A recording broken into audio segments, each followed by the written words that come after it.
We're back in the pro wrestling shared universe of the WrestleVerse angle. The partnership with Impact, New Japan, AEW, NWA, the quadruple effect of wrestling. Or something we can come up with a name later. Anyways, I'm still calling it the Pro Wrestling Shared Universe Reborn and whatnot. But we got something that's not Kenny Omega related in the broadest sense. I mean, like in the broadest sense, you could probably say this because of who exactly this guy is. El Phantasmo, fellow member of Bullet Club. He was announced for the returning as part of their partnership to Impact Wrestling and would be competing in their X Division. When I heard the announcement, I was like, oh, so are we going to get more progression with what's going on with Kenny and the Bullet Club? Are they going to interact with Doc Gallows and Carl Anderson? No, we didn't get that, unfortunately. I thought for sure we would. I kept thinking that was going to be one of the things they would do. Like, do a little tease for the AEW stuff while doing the Impact stuff. But he's gunning for the X Division title. And since at that time of Under Siege, it was that and the Knockout title left that was not conquered by third-party companies. As such, Josh Alexander will have to be Impact's world champion to defend it against all invaders, and they are now under siege. As such, we get this match. Josh Alexander defending the X Division Championship against the Bullet Club's El Phantasmo, also known as I am going to have a rave every single second I show up on TV, essentially. So, yeah. This is an X Division Championship match. I've never really talked about X Division matches because I don't have that much knowledge of it in terms of Impact, despite my somewhat significant history with it. Because I used to watch Impact for a time, then stopped when Hulk Hogan happened, and then everything fell apart. But yeah. Yeah, and then I got back into Impact when Tessa Blanchard was making the scenes and whatnot.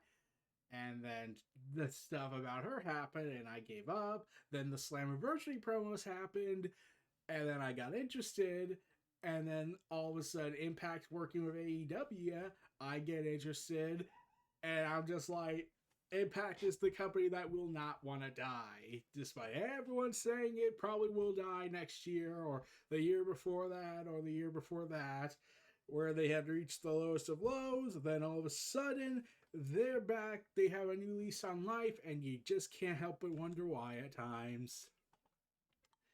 So now Impact is working with New Japan, something that everyone, including me, thought was impossible because it wasn't possible. You couldn't imagine it because New Japan was very strict in never wanting to work with Impact.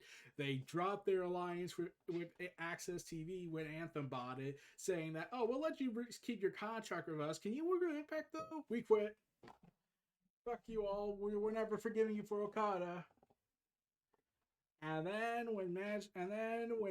when Impact got hold of Bullet Club member OGs Carl Anderson and Doc Gallows, they were like, okay, what do you want? So let's see if I get this straight. Network deal, screw that. They have Doc Gallows and Carl Anderson. Oh, we gotta get them. So yeah. Yeah, so AEW, Impact, New Japan, all together in a triumvirate alliance with NWA, AAA, and potentially like 20 dozen other promotions, considering their partnerships with Impact, Japan, and AEW on the side, in a massive magma opus that they could make an all-in 2 event and have it be at a freaking size stadium and just go to town. But yeah. This was a X Division title match, and oh boy, technical wrestling meets high flying wrestling, and yeah, it was pretty insane. I mean, they still have a standard bearer with Samoa Joe, AJ Styles, and Christopher Daniels. That 5-star classic, which I'll talk about one day when I get around to watching it again, just to see how it has hold up with time. But yeah, this was a pretty damn good match. You got this round ground wrestler and Josh Alexander, and you got the high-flying New Japan Pro Wrestling style El Phantasmo going at it. They kind of had a lot of good chemistry in this match, and like I said, I was also hoping they would do a little encounter with El Phantasmo, since Bullet Club hasn't really spoken about New Japan, about AEW's Bullet Club division since Jay White called them out, say he's the real belt collector. But before that, they never. Then Kenta, yeah. So kind of a missed opportunity to have just a slight tease on that. I think. I'm like, I could have probably missed the show and never noticed, but okay. And now that you have this partnership, you got all these dream matches now possible, may manifest, along with the teasing that Okada's going to show up on Impact Wrestling at Slammiversary.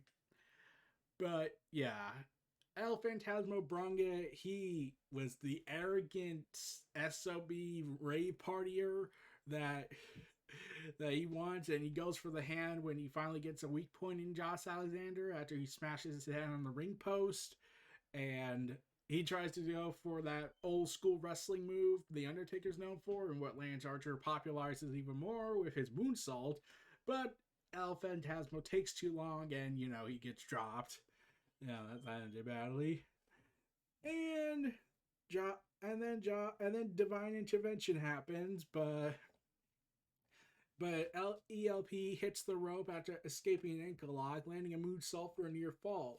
He hits a roundhouse, but Josh holds on to the pick on the ankle, which El Phantasmo is able to break free, hitting a neck breaker. He looks for the super kick, but Josh breaks his back and essentially grabs the angle, and ELP rolls through and grabs the tight for a near fall, and you almost did think he was. And considering how he was close to winning this, I was like, I know he's not going to win this because Impact kind of lost their 2 titles at the time. They got back their tag team titles on the fallout of Under Siege. And ELP escapes divine intervention with a jackknife pinfall for attempt, and then fails again. Josh Alexander grabs the ankle again after a powerbomb backbreaker, sits down on it, and ELP taps out. Now he must explain to Supreme Leader Jay Whitehall about his failure in America. I wonder how that conversation is going to go. So yeah, Josh Alexander walks out with the title over his shoulder, which, is not causing an outrage at all because Roman is currently not the guy doing it. Remember when that was a big deal when it kind of wasn't?